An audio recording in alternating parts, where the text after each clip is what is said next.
नमस्ते, प्रणाम। मैं रामबोध सिंह आज आपके बीच में सर्वेयर की रिपोर्ट पर तो आए कुछ कोर्ट के डिसीजंस के विषय में डिस्कस करना चाहूँगा। वैसे तो सर्वेयर एक एक्सपर्ट होता है और इसकी रिपोर्ट एक्सपर्ट की रिपोर्ट मानी जाती है और इसका रेफरेंस के रूप में इस्तेमाल होता है इंश्योरेंस कंपनी के क्लेम में, ना कि ये कोई रिकमेंडेशन और आर्डर होता है।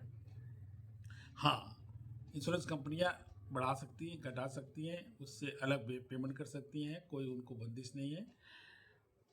कोर्ट भी इसको जो है ना वो सर्वेयर की रिपोर्ट का थंब रूल नहीं मानती है। Applicability of surveyor's report has been discussed in Jang Bahadur versus Union of India. Supreme case था, उसमें डिस्कस हुआ था। ये Jang Bahadur Singh versus Union of India का case. Petitioner had a policy of insurance with the New India Insurance Company Limited. His rice mill was gutted in a fire accident. उसने new India insurance company से policy लिया था और उसकी rice mill gated हो गई थी fire की वजह से। Reports were made to the insurance company और इंश्योरेंस कंपनी को रिपोर्ट किया गया था। हु अपॉइंटेड सर्वेयर, जिसने कि सर्वेयर का अपॉइंट किया, who appointed surveyor as required under the insurance act, क्योंकि इंश्योरेंस एक्ट में 64 यूएम है, उसमें रिक्वायरमेंट है कि no any loss under any policy shall not be paid unless a report from a licence surveyor has been taken. ये it is mandatory और exceeding to rupees 50,000 in motor cases and 1 lakh rupees in non motor cases. That's why जो ना company has appointed surveyor and loss assessor. अब क्या surveyor साहब ने क्या किया? The insurance company then sent a formatted letter merely stating that they were closing the case filed. अच्छा, surveyor ने सर्वे किया, सर्वे करने के बाद कुछ रिपोर्ट दिया होगा, उसके बाद इंश्योरेंस कंपनी ने उसको पार्टी को भेज दिया कि हम आपका क्लेम बंद कर रहे हैं।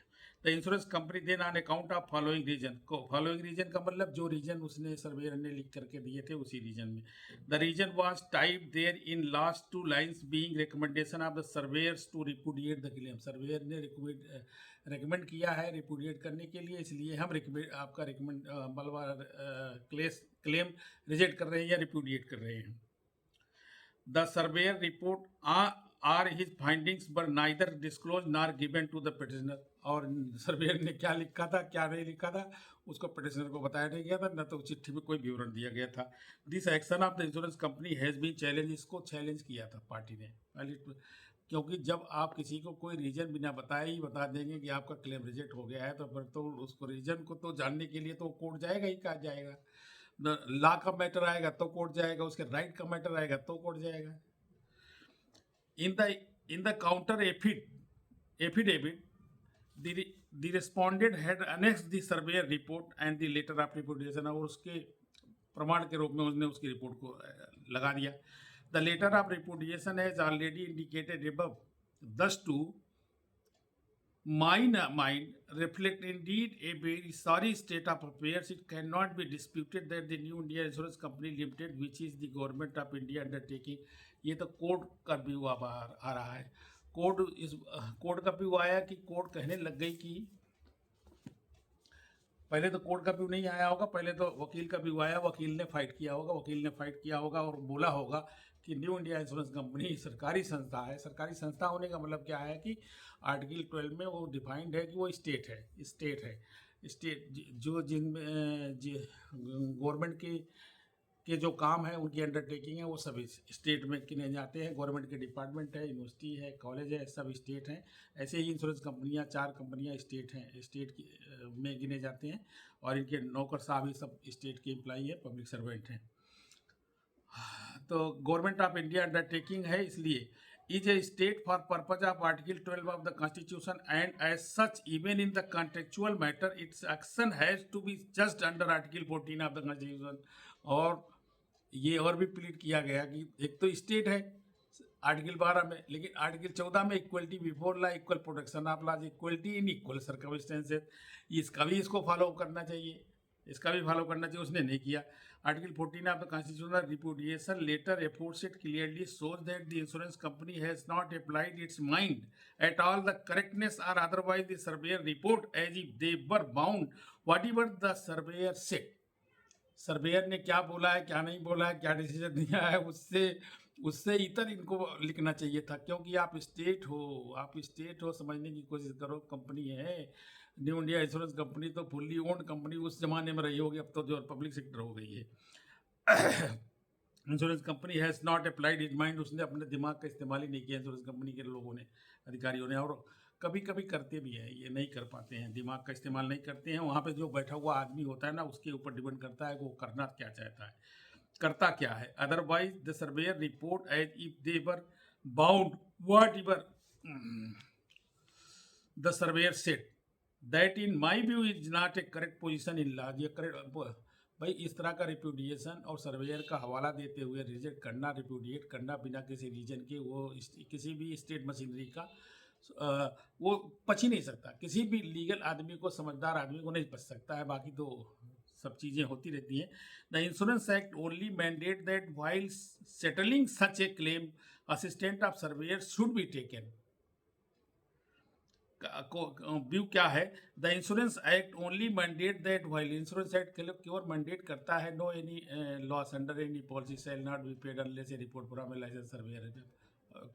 जो भी उसका पॉलिसी का अक्रेंस यहीं इंडिया में हुआ है, पॉलिसी यहीं कटी हुई है, तो वो सर्वेयर की रिपोर्ट लेना होगा।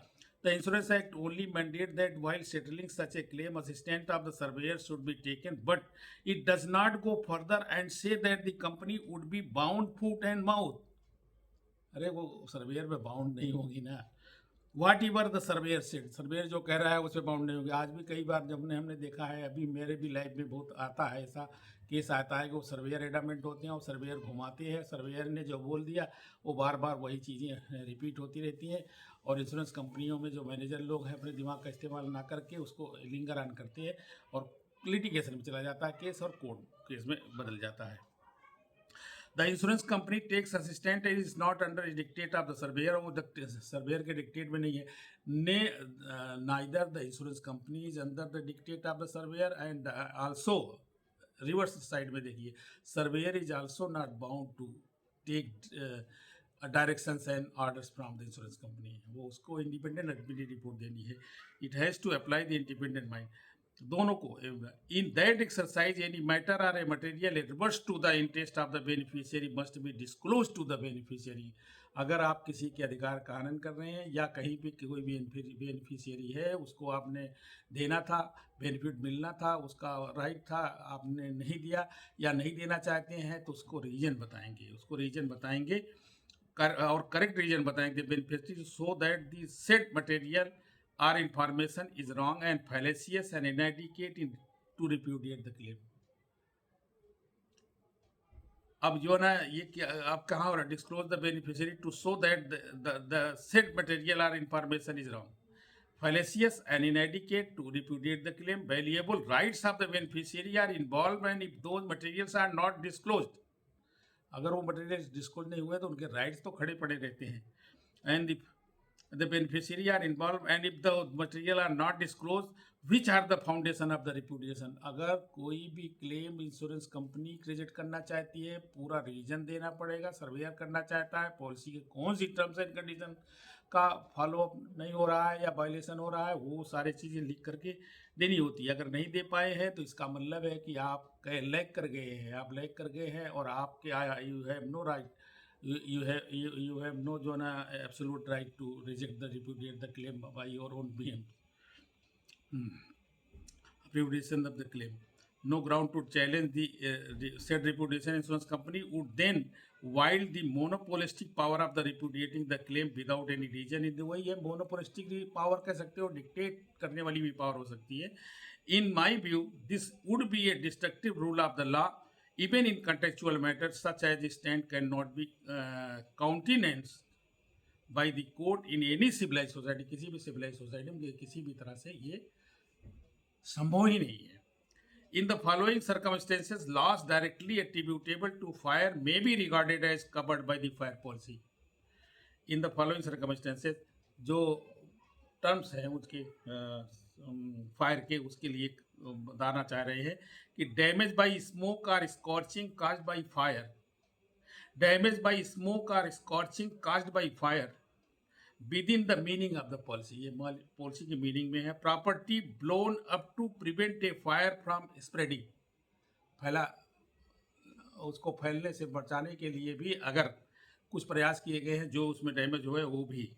Property damage by water used for extinguishing fire, fire को मतलब फायर को पुट ऑफ करने के लिए या बुझाने के लिए जो भी इस्तेमाल किया गया है, जिससे और डैमेजेज आए हैं, उनको भी जो है ना वो कवर करता है।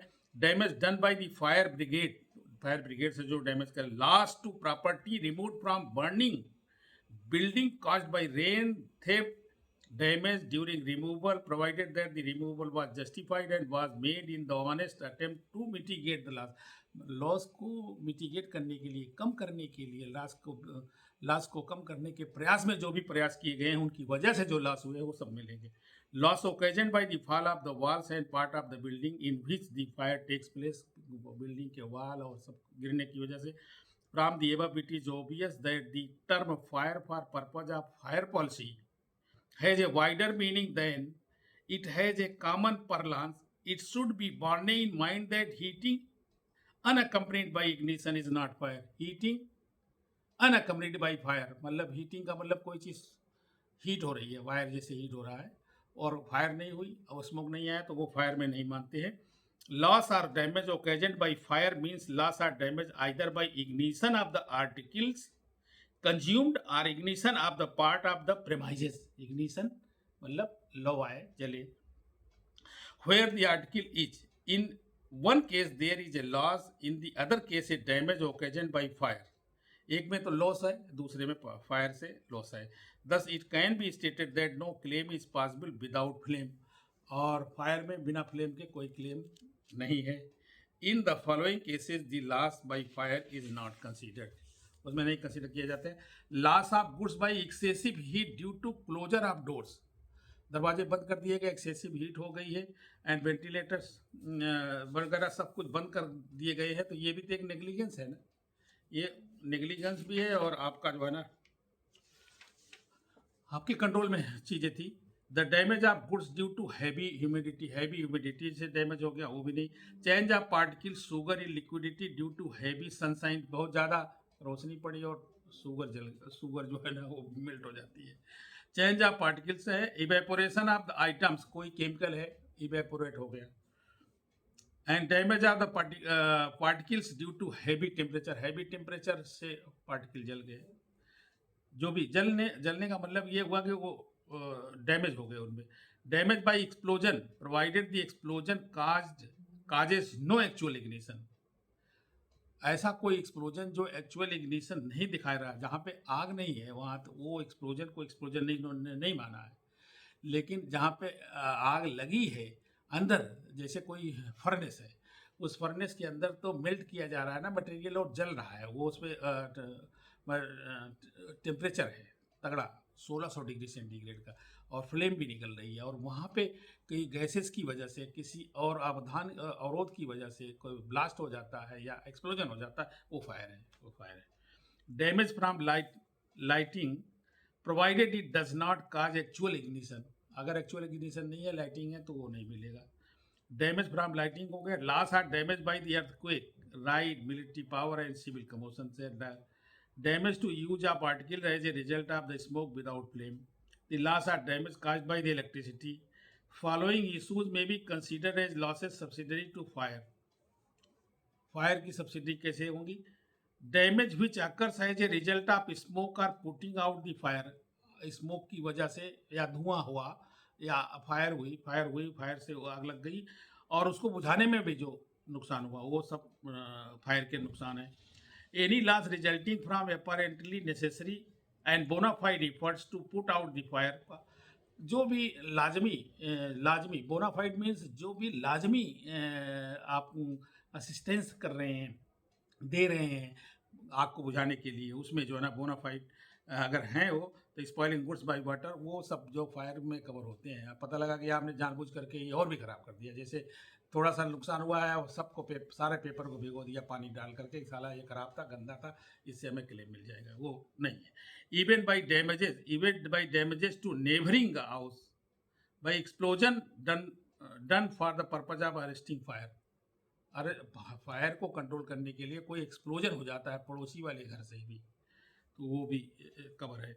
every loss directly or if not directly at least consequently resulting from the fire से जो रिजल्ट हो रहा है उसके consequence में जो हो रहा है consequence में हो रहा है वो fire. Loss by theft during a fire, during fire हो रही उसमें भी उसी समय में चोरी हो गई. Even loss by fire caused by the insured's negligence, वो तो नेग्लिजेंस होता है, ग्रॉस नेग्लिजेंस नहीं होना चाहिए बस. Any loss occurred while putting out the fire, जो भी बुझाने के लिए जो भी लॉस हो गया उसमें भी. And 1 to 8 are all covered loss by fire, ये फायर से 1 to 8 जितने भी हैं कवर्ड है. 1 to 7 कवर. बाकी और सब में कंडीशंस थी वो हमने बता दिया है. आशा है कि आप लोग समझे हैं तो सर्वेयर की रिपोर्ट सिर्फ रेफरेंस के लिए है, इसमें इसका कोई थंब रूल नहीं है. कोर्ट इसको एक्सपर्ट की ओपिनियन मानती है, एक्सपर्ट की रिपोर्ट मानती है और इसका रेफरेंस लेकर के क्लेम दिया जाता है. कम ज़्यादा इंश्योरेंस कंपनी कर सकती है और सर्वेयर अगर रिजेक्ट भी कर रहा है तो उसके रिजेक्शन का बिना रीजन के रिजेक्शन नहीं माना जाएगा और इंश्योरेंस कंपनी सर्वेयर के हवाला देकर के रिजेक्ट नहीं कर सकती है, क्योंकि उसको खुद विचार करना है, खुद देखना है, खुद पॉलिसी टर्म्स एंड कंडीशंस का कहीं भी वायलेशन है तो उसे बताना है, तभी रिजेक्ट किया जा सकता है. इस वीडियो के पीछे यही लॉजिक था. Thank you very much. आप लोगों ने आप देखे हैं, लाइक करें, सब्सक्राइब करें, शेयर करें, आगे बढ़ाएं.